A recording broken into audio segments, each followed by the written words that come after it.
Welcome to Advocis Coffee Talks. Please note that all attendee mics are muted and videos off to ensure that there are no technical difficulties. Your webinar will begin in 2 minutes.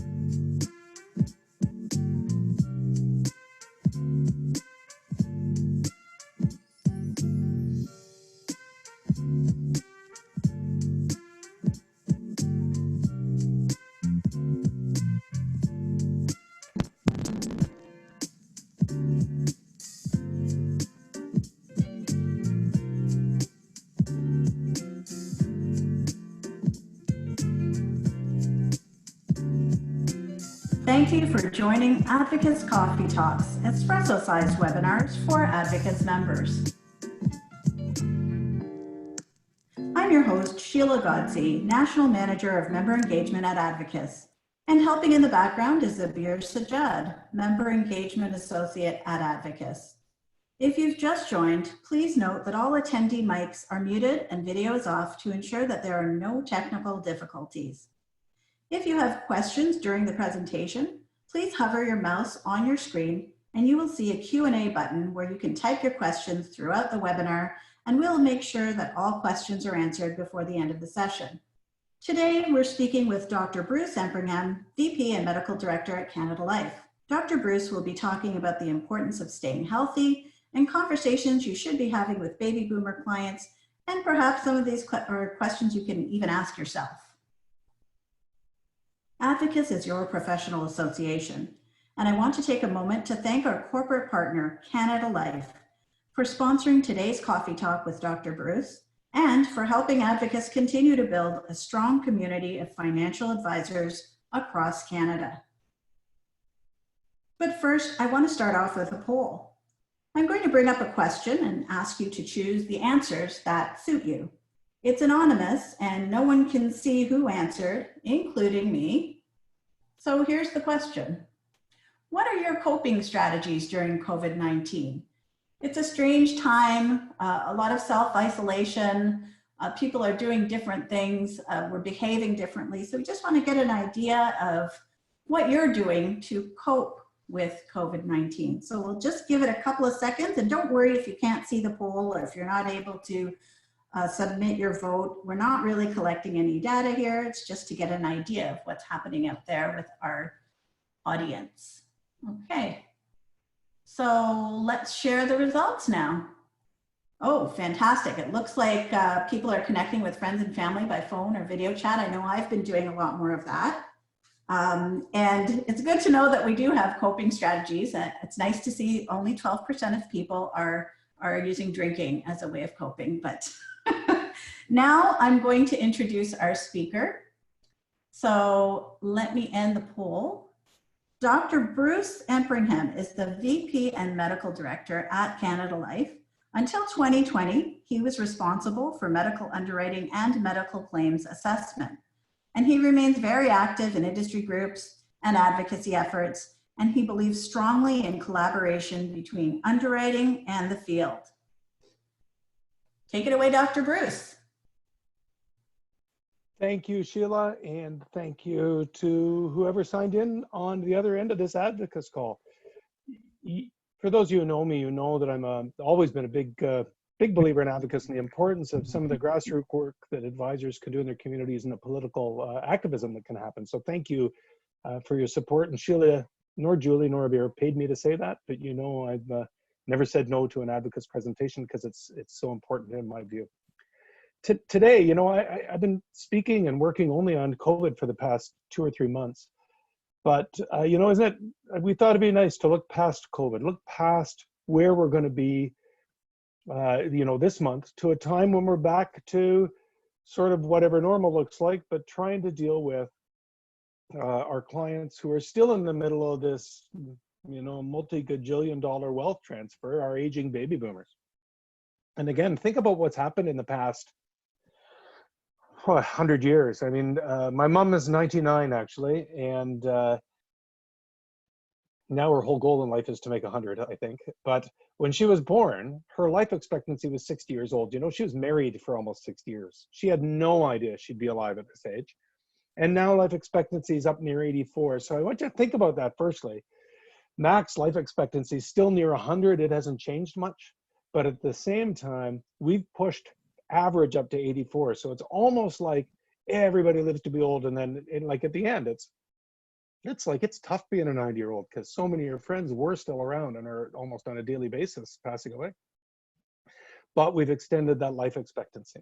But why are there changes? I mean, honestly, it's not the latest yoga fad or goji berry juice or anything else. It's really simple public health stuff. We got running water. Try and watch an old historical drama, and there's always a case of cholera running through killing a whole bunch of people. We got vaccines. Some of these things are so successful, and vaccines is a great example. They're a bit of their own worst enemy, and there's all kinds of people around now that don't understand the value in vaccines, largely because those diseases have existed in such a small amount in most of our memories because they've been so fantastic in how they work. Antibiotics came along, and you think about it, in the First World War, you got a bit of a shrapnel wound in the trench, and you easily could die from that. Now we can treat you with antibiotics. Doctors, since I was in practice in the 90s, have found a huge change in emergency room practice with less smoking out there, far less sort of people arriving dead of heart attacks and things, far less. And just physician and medical care has gotten so much better. You know, many of you have probably heard of the show Call the Midwife. My wife loves Call the Midwife, so we watch it. And you'll notice this is from the early 60s. And what doctors could do at the time was almost nothing. Like, it's shocking to see that midwives are providing pretty much the same care as doctors were at the time because there wasn't a lot to do. And, you know, nowadays, the number of people with cancers that live, that didn't live before, has just dramatically changed, and it's so much better. So am I worried about being one of the aging boomers? Heck, I'm almost 60. Should I be worried? I look back and I think about my 20s. Heck, I didn't exercise. I certainly drank more than I do now. The stress levels were incredible. I remember that time. Young kids, no money.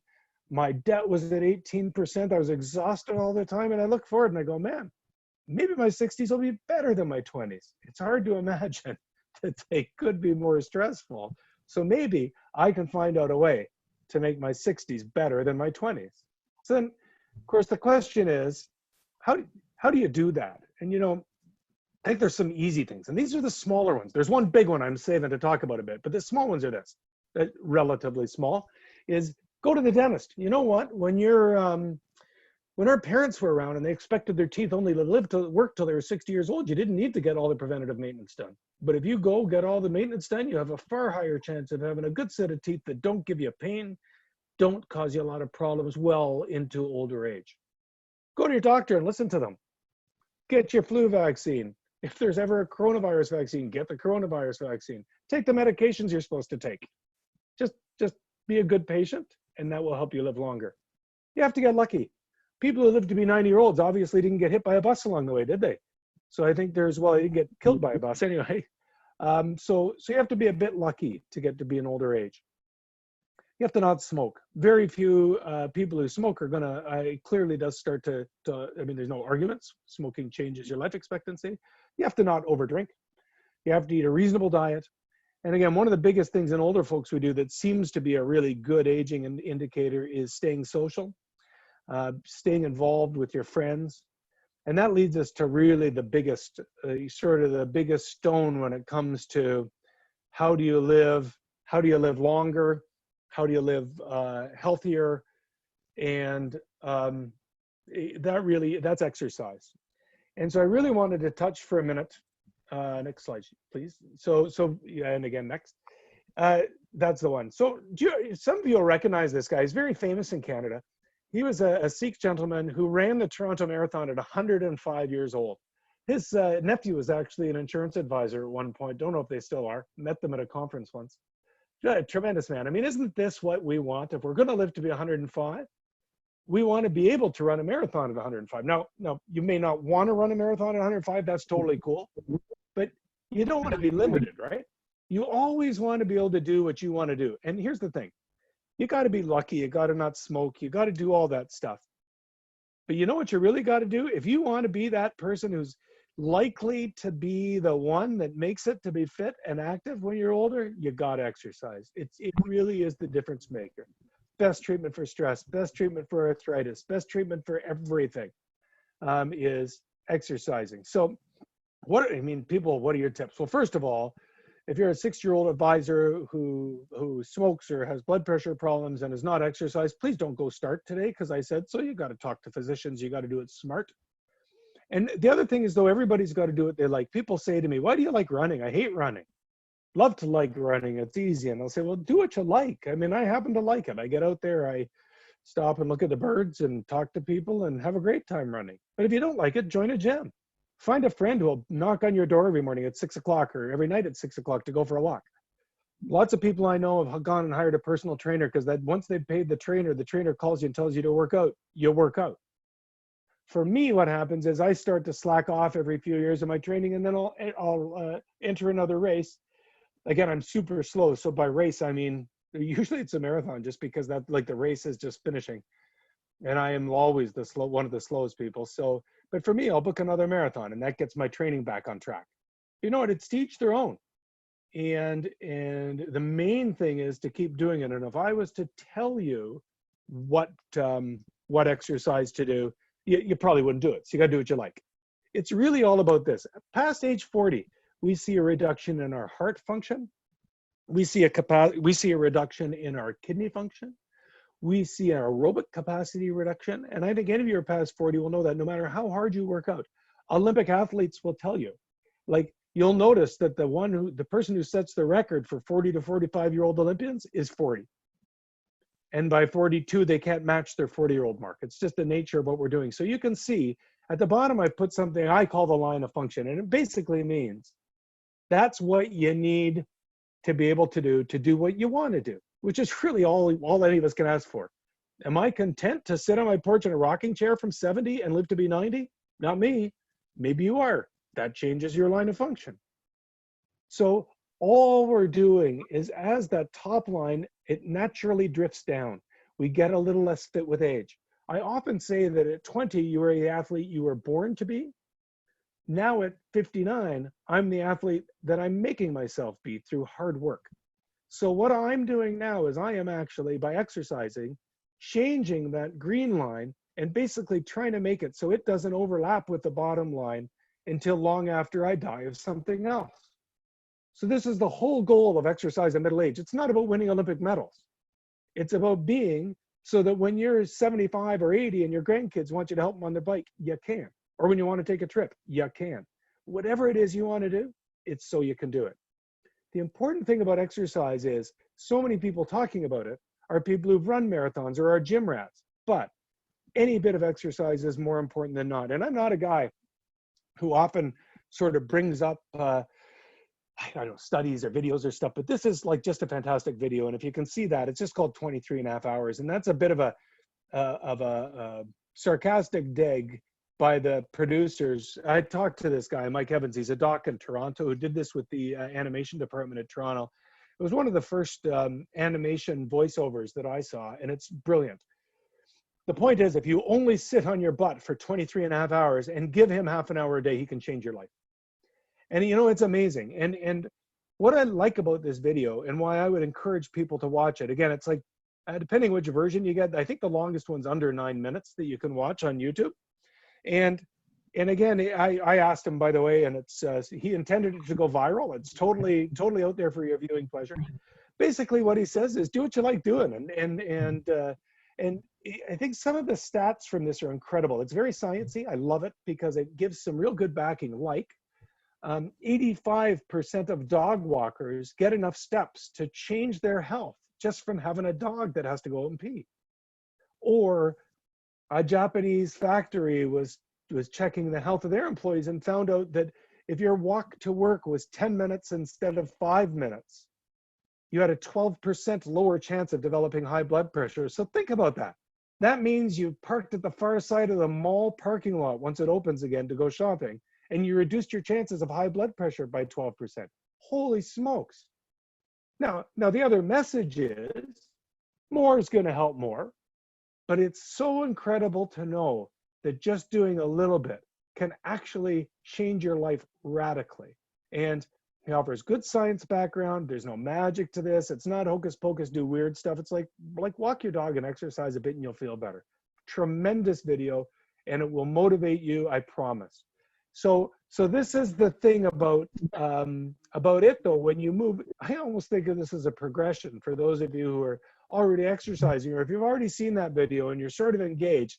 Younger Next Year is just an amazing book. And again, the only book I've ever suggested people read, actually. And all it is it's a doc who took a patient of his, I think they're American, he took a patient of his who was sort of aging and not working out and didn't like it. Didn't like the fact that he was having some limitations. And this is where this concept of a line of function and staying above your line of function came from in my brain. They talk about, you know what, basically we evolved, we were only living 60 years till we came up with a whole bunch of treatment. So if you want your body to last to be 60 and be good for nothing, fine, sit around and do nothing. But really, when you retire, your job becomes making your body function better. Your job becomes exercising your body. And if you do that, what you're doing is, again, improving your function, recognizing that something can happen, right? Who knows when the bus comes or the cancer or something. Well, like, we can't prevent that stuff, but what we can do is make sure that our health is good until such time as that happens. So I just encourage you all to read a tremendous read. And again, it's available all over the place. So now we've got ourselves older, and that's great.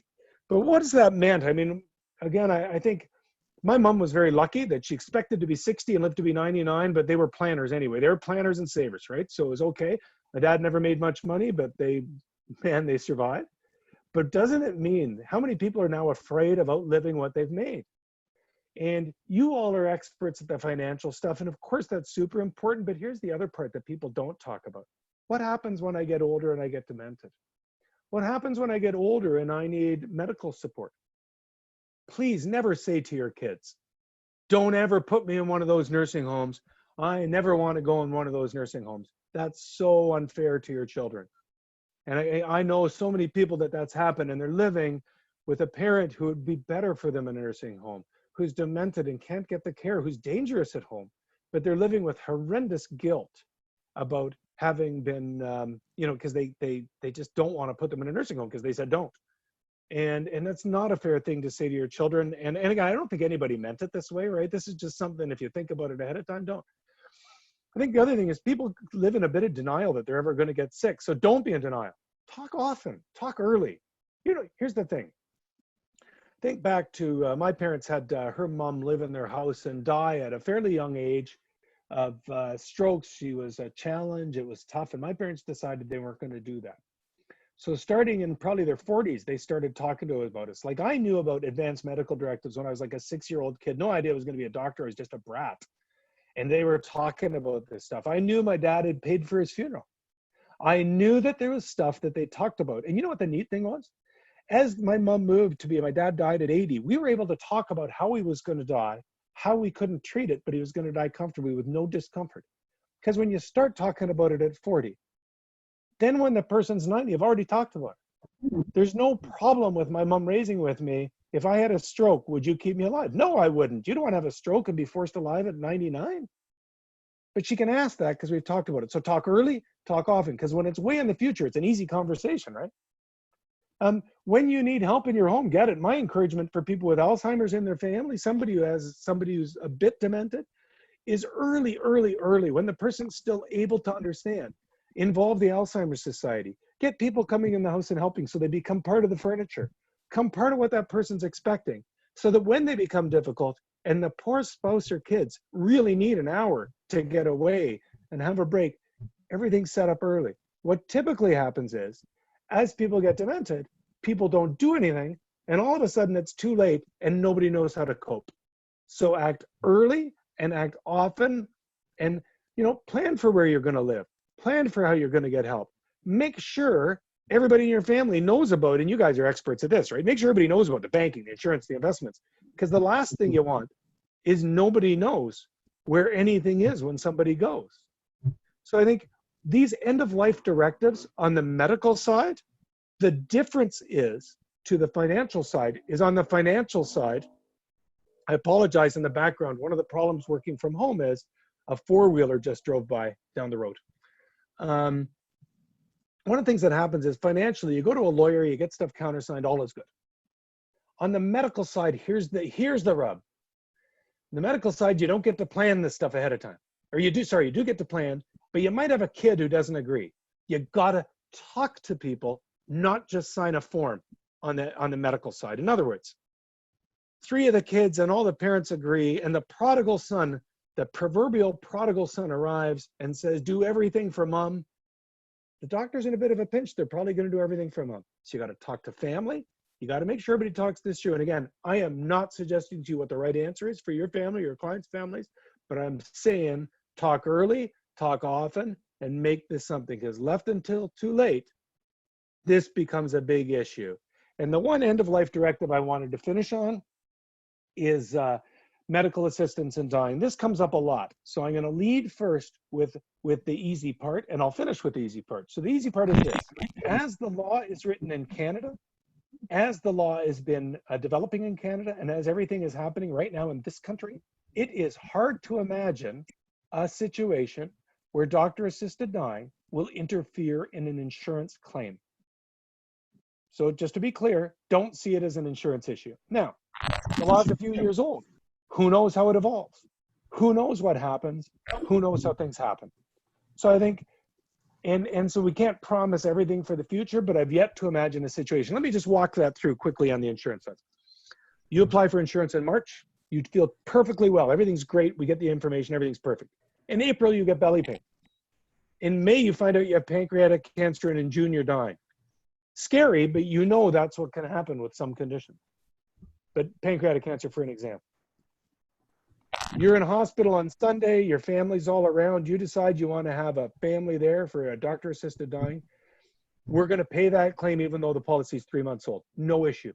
Now, if you got belly pain in March and applied in April, there's an issue because we have a validity issue, but it's got nothing to do with doctor-assisted dying. So number one point, which is a smaller issue, is not an insurance issue. Here's the bigger issue.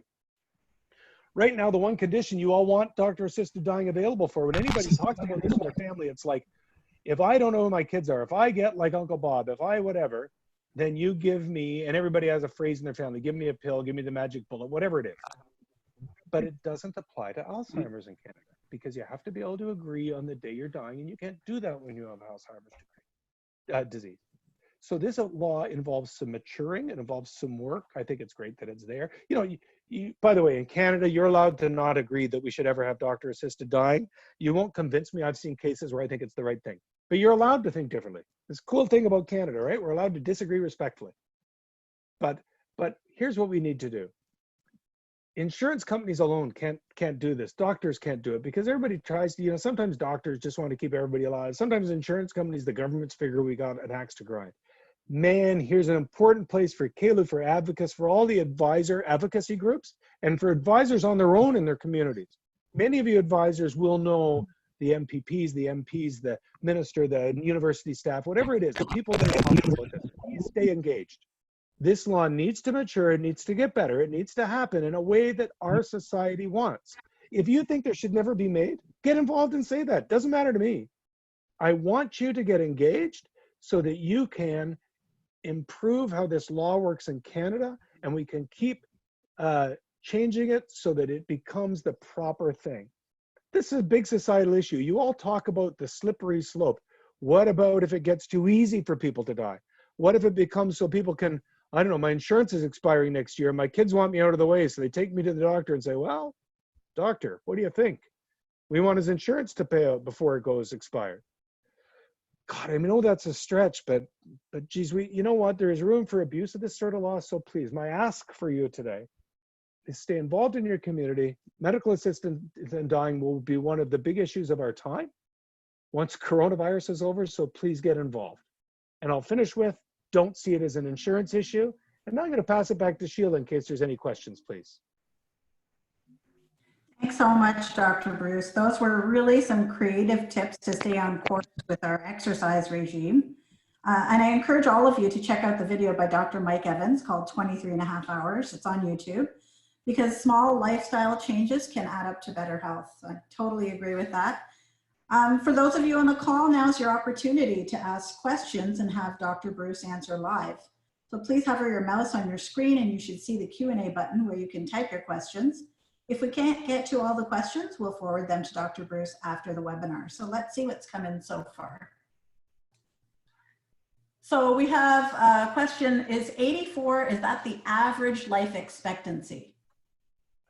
Yes, I blended men and women, and it's about 84 years old in Canada. There's argument about whether that will keep going up. I would point out that that argument has been going on for 20 years, and so far it has. Awesome, okay. I have another question, a good one here. It might be more of a statement. It's curious that of all things you can do to make it to age 100, most things mentioned are not asked about on insurance applications. Should applications explore these areas more, especially exercise? 100%. You'll note that every company is trying to get into the smart tech bit to monitor exercise and change it. It's especially important in the older group. Many companies, especially every year as the boom gets older and they still carry a bunch of wealth, it gets more important that we try and explore ways. And certainly we have an innovation team that's working on that for sure. I'd love to know. The problem is it's so poorly reported that you really do need some sort of tech app thing to do it. Yeah, absolutely. And it'll be interesting to see how that evolves over time. Next question, do you think protein shakes and other supplements are helpful or harmful? There are many mixed reviews. Yeah, I think anything like that, as long as you don't overdo it. So many people these days are trying to eat less meat, less protein. You know, many people going vegetarian for the planet. There's all sorts of different approaches to eating these days. I think your average person, I mean, if you're eating meat and potatoes every night, you probably don't need a protein shake. But lots of people are trying to cut down on protein these days. And in such case, certainly a protein shake isn't going to hurt you. If you're eating like 8 large protein shakes a day, it's going to be hard in your body. But within reason, there's probably no harm, and there may be some help depending on your diet. Okay, next question is, would you be hesitant to take a COVID-19 vaccine when it becomes available? Not a bit. In fact, I have I have a kid who's getting married maybe later this year and one getting married next year. They may actually have it as a requirement to attend their wedding. Okay, another COVID-19 question here. How will COVID-19 impact medical underwriting?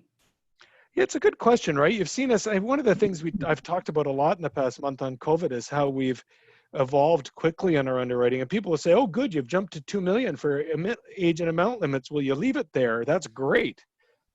And I go, well, just remember, the most experienced insurance advisors will say out loud, easy underrated might equal complicated claim. So, we're always cognizant of that and where it will go.